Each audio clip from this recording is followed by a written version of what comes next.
ተንጠራርቶ ሲጨርስ ዝሆን የሚያክል መጠን ይዞ ስምንተኛው ሺህ ዘመን እስኪያልፍ ለሚፈቅደኝ ፈቃድ የምሞላ በባህር በየብስ በአየር እየሰለጠንኩ የመናፍስት አለቃ ራሙኤል እባላለሁ አለ። ታላቁ አባት ድጋሚ በመስቀላቸው ሲያማትቡበት ተቀየረና ራሙኤል እጅና እግሩ በሰንሰለት በታሰረ ሰው አምሳል ቆመ። ድጋሚ ሲያማትቡበት ይጨስ ጀመረ። እጅግ የሚያስጠላ ጠረን አካባቢውን አናወጠው። አካባቢው ቀረና ደግሞ ሲያማትቡበት መለፍለፍ ጀመረ። እንዳታሰቃዩኝ፣ እንዳታቃጥሉኝ፣ አመድ ልሼ ትቢያ ለብሼ ከእግራችሁ ስር ልኖር አለ። ብርሃን ከጨለማ ጋር ምን ኅብረት አለው አሉት ትልቁ አባት በተለመደው ባለ ግርማው አነጋገራቸው።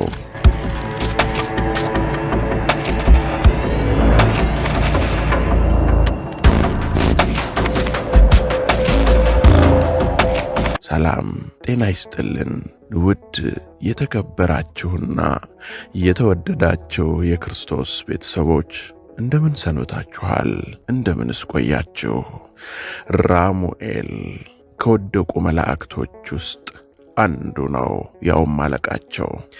በኢትዮጵያ ውስጥ በተደረጉ አንዳንድ ተአምራት መካከል እንደ ትልቅ የሚወሳ ድንቅ ታሪክ ነው። ብዙ ሰዎች ሰምተውት አያውቁምና አብራችሁን ሆኖ አዲስ ነገር ይዘንላችሁ ብቅ ብለናል። የተከበራችሁ የሰባት መርሃ ግብር ተከታታዮች፣ በዛሬው መርሃ ግብራችን በጣና ሐይቅ ስር በሳጥን ውስጥ ተቆልፎበት ለብዙ ጊዜ ስለኖረው ራሙኤል ስለተባለው የወደቀ መላእክት ከሐይቅ ውስጥ ብሎም ከሳጥን ውስጥ ያወጣው ሰው ስለ ኢትዮጵያ ሲጠይቀው ያወጣው ምስጢርና ኢትዮጵያውያን የበቁ አባቶች ዘንድ ሲቀርብ የተፈጠረውን አስደናቂ ነገር የሚያወሳ ታሪክ ይዘንላችሁ ቀርበናል። ከመርሃ ግብራችን ጋር መልካም ቆይታ ይሆንላችሁ። ወደ መርሃ ግብራችን ከማለፋችን በፊት ስለ ራሙኤል መነሻ የሆነን ዘንድ ጥቂት ነገር እንበል። ራሙኤል በኤርሞን ተራራ ላይ ለጥፋት ከተማማሉት ከወደቁ መላእክት ከአለቆቻቸው መሃል አንዱ ነው። በመጽሐፈ ሄኖክም 2:8 ላይ እንዲህ ይላል፣ የአለቆቻቸውም ስሞች ይህ ነው። አለቃቸው ስማዚያ ኡራኪ፣ በራምኤል ኮከብኤል፣ ጣምኤል፣ ራሙኤል፣ ዳንኤል፣ ኤዜቄል፣ አናንኤል፣ ዘቄቤል፣ ሰምሳፕኤል፣ ሰርትኤል፣ ጥሩኤል፣ ዩሚያኤል፣ አራዝኤል። 200 መላእክት አለቆች እኒህ ናቸው። ሌሎች ሁላቸውም ከእነርሱ ጋር ነበሩ በማለት ሄኖክ ራሙኤል የወደቁትን መላእክት አለቃ እንደነበረ ይገልጻል። ለመሆኑ ይህ የወደቀ መልአክ በሳጥን ውስጥ ተደርጎ ጣና ሐይቅ ውስጥ እንዴት ገባ? ማን ለምን አስገባው? ወደ ኢትዮጵያ የመጣው ምን ለመፈጸም ነበረም? ከሐይቁና ከሳጥን ውስጥ እንዴት ወጣ? ከወጣ በኋላስ ምን ተፈጠረ? ወደ ታሪኩ እንግባ። ጣሊያን ኢትዮጵያን በወረረችበት ጊዜ በኢትዮጵያ ለጣሊያን በመሐንዲስነት ሲሳተፍ የነበረው ወጣት እጁ ላይ በኢትዮጵያውያን የተመቱ የካቶሊክ ቄስ ወደቁ። ጣሊያናዊው የካቶሊክ ቄስ ሊሞቱ ሲሉ ለወጣቱ ጣሊያናዊ መሐንዲስ እንዲህ ሲሉ ታላቅ አደራ ሰጡት። ሞቴ የማይቀር ነው፣ ሐዘኔም ከባድ ነው። ሐዘኔ የከበደው መሞቴን በማወቅ አይደለም፣ ይልቁንም በጴጥሮስ መንበር የተሰየመችውን የቫቲካን ቤተ ክርስቲያን ክብር የቅዱሱን ፖፕ አደራ ሳልወጣ በመቅረቴ ነው። ከቦርሳዬ ውስጥ ያለውን ሳጥን አውጥተህ ውስጡ ያለውን መልእክት አንብበህ ፈጽመው አደራ አሉት። ጣሊያን እንዳቀደችው ኢትዮጵያን ቀኝ ግዛት ልትይዛት አልቻለችምና የ5 ዓመት ቆይታዋን ጨርሳ በውርደት ስትመለስ ወጣቱ ጣሊያናዊም ከካቶሊኩ ቄስ በአደራ የተቀበለውን ሳጥን ይዞ ወደ አገሩ ተመለሰም። ዓመታትም ተቆጠሩ። 40 ዓመት አለፈና ወጣቱ ጣሊያናዊ እርጅና ሲጫጫነው ቄሱ የሰጡትን ሳጥንና አደራ ትዝ አለው። እናም አደራውን ስላረጀ ሊወጣው እንደማይችል አሰበ። እናም ሲሳይ ለተባለ ኢትዮጵያዊ ኢኮሎጂስት ሳጥኑን ሰጠው፣ አስረከበው። ይህም ኢትዮጵያዊ በሳጥን ውስጥ የተቀመጡ ምልክቶችን፣ ካርታዎችን እየተጠቀመ ከጣና ሐይቅ ውስጥ አንድ ምስጢራዊ ሳጥን ማውጣት ቻለ። ለመሆኑ የቫቲካን በኢትዮጵያ ላይ ያላት ፍላጎት ምንድን ነው? ከጦርነቱ ጀርባ የነበረው ምክንያትስ? ሲሳይ ባህር ዳር በጠዋት ደረሰና ሳይት ቁጥር 9 ተብሎ ወደሚጠራው መካነ ሕርመት ጉዞውን ቀጠለም። ወደ ቤት መሄድ አልፈለገም።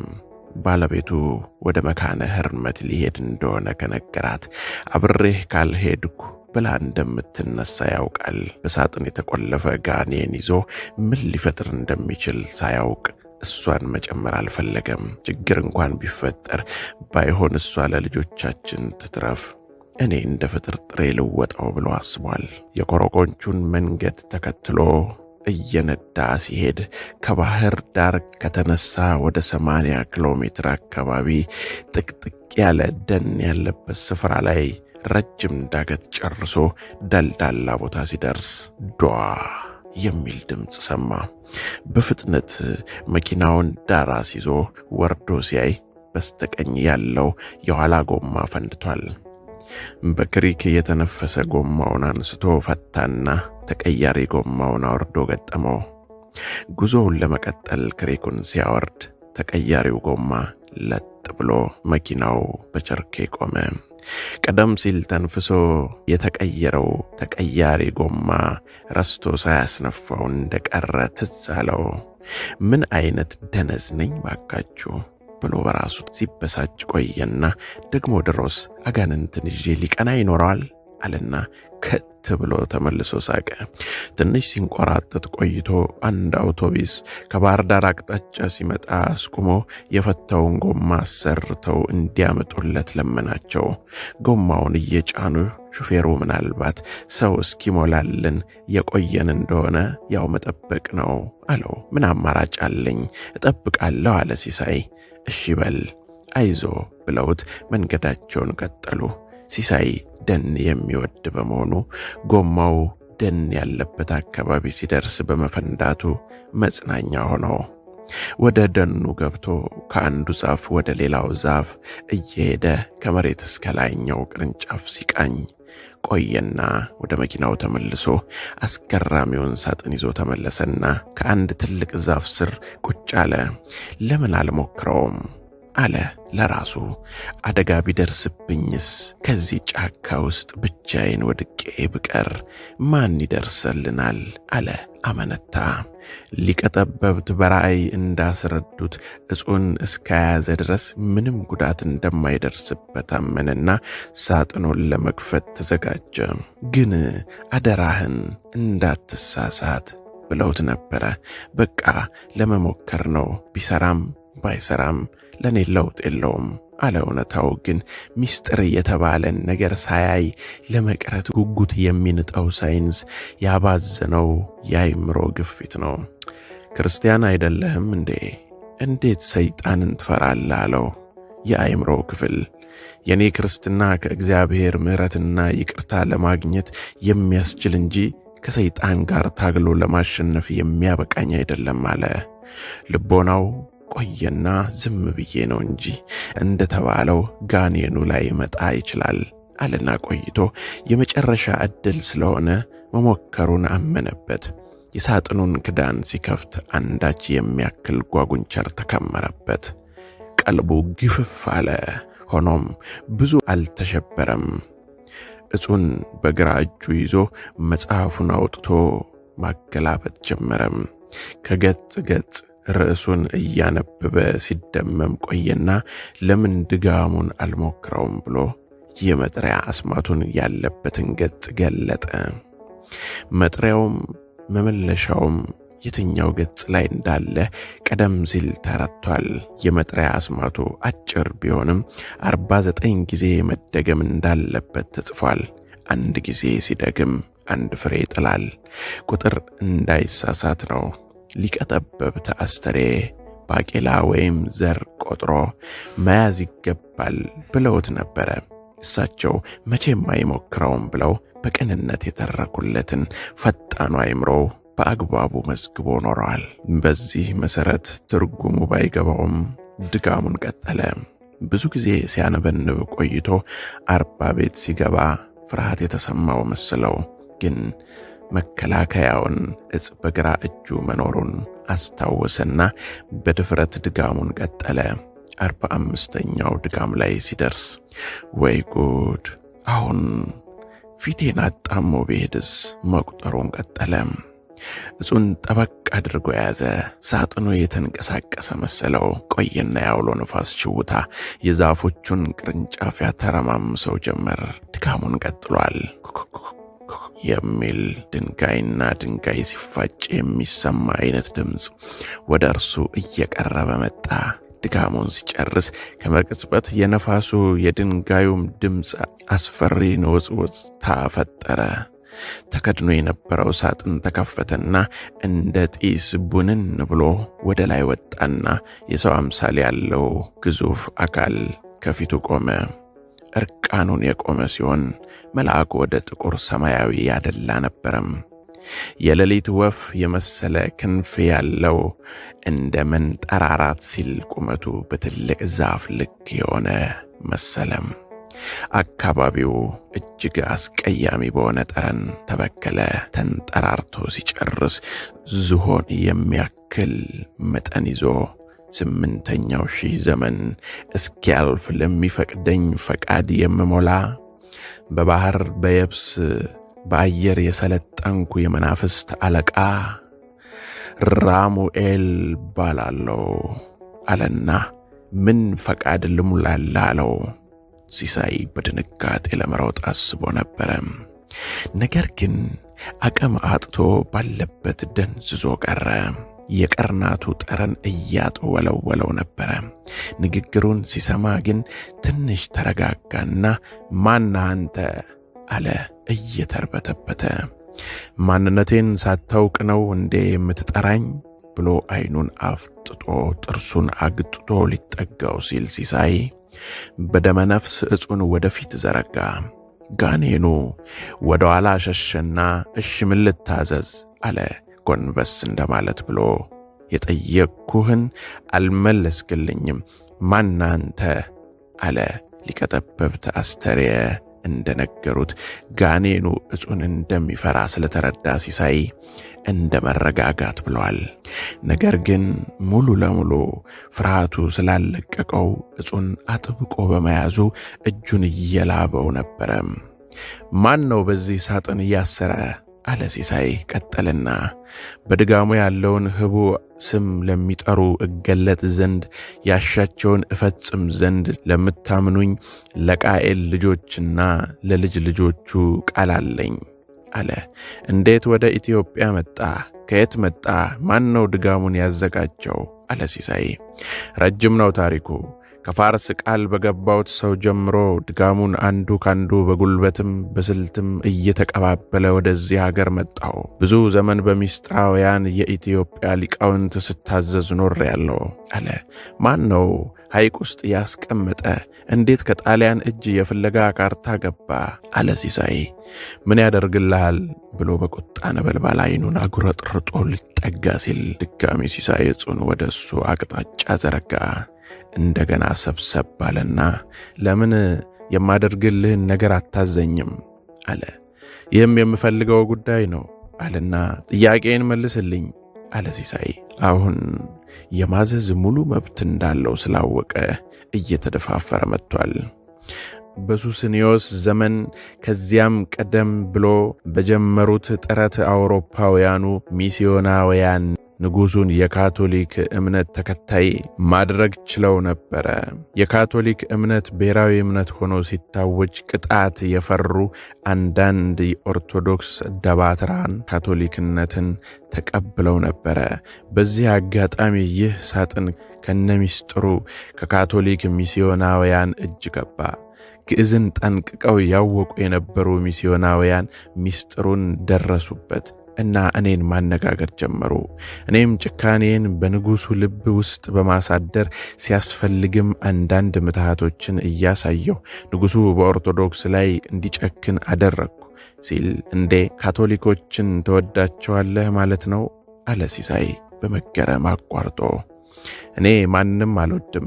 ዋናው ነገር በእሱ እናምናለን የሚሉ ሁሉ እምነቶች በእሱ ስም ደም ሲፋሰሱ ማየት እንዴት እንደሚያስደስተኝ፣ ስለዚህ በግርግሩ በጣም ደስተኛ ነበርኩ አለና አሽካካ።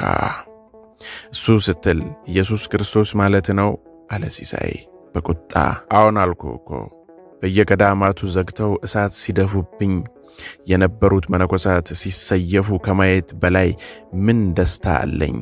በተለይ ጸጋዬ በትረ ጊዮርጊስ በበትር ሲደበድቡኝ ደስ ያለኝ ያው በመጨረሻ ራሱ ንጉሡ ሱስንዮስ እንደተዘጋ ልሄድ ነው ብዬ ስደሰት ማን ነው አምደ ምናምን የሚባል መጥቶ አንደበቱን ከፍቶ እንዲናዘዝ አደረገው። የማኅበረ ሥላሴው አምደ ሥላሴን ማለትህ ነው? አዎን አልኩ እኮ አለኝ እንደ መቆጣት ብሎ።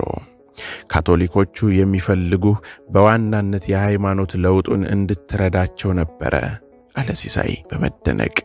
እርግጥ ነው የንጉሱን ጭካኔ በማብዛት አሳሳች ክስተቶችን በማሳየት ንጉሱንና ባለሟሎቹን ካቶሊክ እንዲሆኑ ማነሳሳት ቢሆንም ዋናው ግን ሌላ ነበር አለ።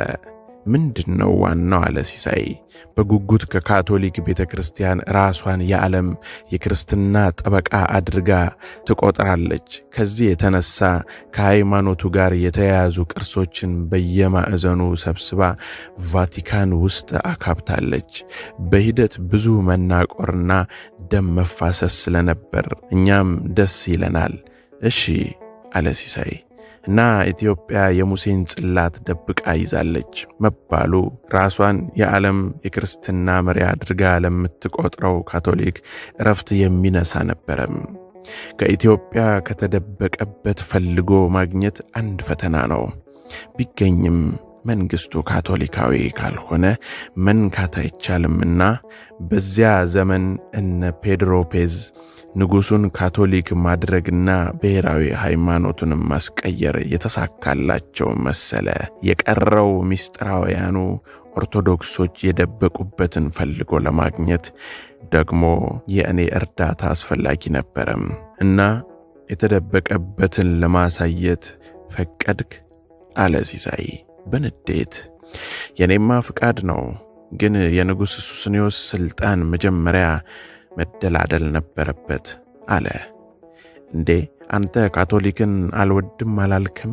አለ ሲሳይ ግራ ገብቶት። አዎ ማንንም አልወድም፣ ግን ዋናው ነገር ጽላተ ሙሴ የተደበቀበትን ካሳየዋቸው እወስዳለሁ። አትወስድም፣ ብዙ ደም ይፈሳል። ኦርቶዶክሶች ደግሞ የሙሴን ጽላት ያክል በቀላሉ ይሰጣሉ ተብሎ አይታሰብም። ታዲያ አይታይህም የሚከተለው ደም መፋሰስ? ካቶሊክ መሆንና ባለመሆን ብቻ በአንድ ቀን 8,000 መነኮሳት ታርደዋል። እንደ ጅማት ቀን ከሌት ታትረው ፈጣሪያቸውን የሚለምኑ አማኞች ለመበቀል ከዚህ የበለጠ አጋጣሚ ለኔ ከየት ይገኛል? አምላካችን የሚሉትን ከመገዳደር ከዚህ ሁኔታ በተሻለ ምን ዕድል አገኛለሁ? አለና ድጋሚ አሽካካ። ሲያሽካካ የሚሰቀጥጥን ስሜት ይፈጥራል። እኔ የምለው አንተ ግን ወደ ጽላተ ሙሴ ወይም ታቦት መቅረብ ትችላለህ እንዴ? አለ በመጠራጠር ሲሳይ። መቅረብም መንካትም አልችልም፣ ግን የት እንዳለ መጠቆም እችላለሁ። አጥር ቅጥሩን በማፍረስ እረዳለሁ አለ በኩራት። እሺ የቀረውን ቀጥል አለ ሲሳይ። ብዙ ደም ከፈሰሰ በኋላ ያው በመጨረሻ አምደ ምናምን ያልኩ መጥቶ የሱስንዮስ የተዘጋ ልሳን ሲከፍትለት ካቶሊክነትን ትቶ ወደ ቀድሞ እምነቱ መመለሱን ተጸጽቶ ተናገረ። ኦርቶዶክስ ይመለስ፣ ፋሲል ይንገስ ብሎ ለልጁ ዙፋኑን አውርሶ ሞተ። ከዚያ በኋላ የካቶሊኮቹ ዕጣ ፈንታ ሀገር ለቀው እንዲሆኑ ሆነ። በዚህ መሃል ዋና ዋናዎቹ በምጽዋ ሲጋዙ ሁለት ተደብቀው ጎርጎራ አካባቢ ቆዩ። ከሁለቱ አንዱ ይህንን ሳጥን ይዞት ነበረ። እሱም ብዙ ጊዜ ሳይቆይ ሕይወቱ አደጋ ላይ እንደወደቀ ሲረዳ ሳጥኑን ሐይቅ ውስጥ ቀበረው። አከታትሎም ደብዳቤ ጽፎ ወደ ምጽዋ ላከም።